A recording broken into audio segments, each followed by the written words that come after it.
అప్పుడు ఈ విధమైన ఇన్ఫ్లుయెన్సెస్ ఏ ఉండేవి కావు. మేము చిన్నప్పుడు ఉన్నప్పుడు టీవీ ఉండేది కాదు. తర్వాత వచ్చేసి ఈ విధమైన ఇక ఈ మొబైల్ ఫోన్లు ఇవి ఇంకా అవుట్ ఆఫ్ క్వశ్చన్. కాబట్టి అటువంటి పరిస్థితుల్లో మేము పెరిగాం. కాబట్టి ఈ ప్రభావాలు లేకుండా ప్రతి విషయం కూడా మనమే చేయాలి అన్న ఒక ధోరణి. సపోజ్ ఏదైనా కాలేజీలో స్కూల్లో ఎంటర్టైన్మెంట్ కావాలంటే మనమే స్టేజ్ మీదకి వెళ్ళేవాళ్ళం, మనమే పాత్రధారణ చేసేవాళ్ళం, మనమే డ్రామాల్లోనో నాటికల్లోనో భాగస్వామ్యం అయ్యాం.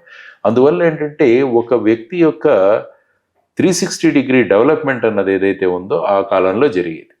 తర్వాత చదువులకి ఇప్పుడు ఉన్నంతగా అటు తల్లిదండ్రులు కానీ ఇటు పాఠశాలలు కానీ ఇప్పుడు ఏంటంటే మార్కులు సంపాదించడం మాత్రమే విద్య యొక్క పరమావధి అన్న పరిస్థితులు ప్రస్తుతం. కానీ అప్పుడు ఆ విధంగా ఉండేది కాదు.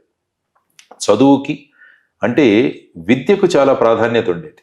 అంటే ఇప్పుడు సాక్షరతకు ప్రాధాన్యం వస్తున్నారు. అంటే ఎలాగోలాగా తెచ్చి మార్కులు తెచ్చుకోవాలన్నది. కానీ అక్కడ ఏంటంటే మీకు మార్కులతో పాటు ఒక వ్యక్తిగా మీరు ఎలా అభివృద్ధి చెందుతున్నారన్న దాని మీద కూడా చాలా ప్రాధాన్యత ఇవ్వడం జరిగింది. ఇప్పుడు ఏంటంటే అప్పుడు ఉపాధ్యాయులు మన విషయాల్లో చాలా జాగ్రత్తగా చూసేవాళ్ళు. ఒక్కొక్క విద్యార్థి ఎదగాలి అన్న ధోరణి వాళ్ళలో ఉండేది.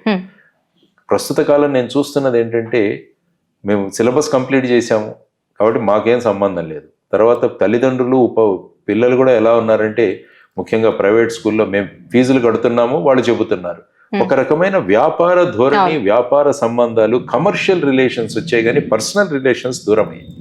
సో దానివల్ల ఏంటంటే విపరీతమైన పరిణామాలు మనం చూస్తున్నాం.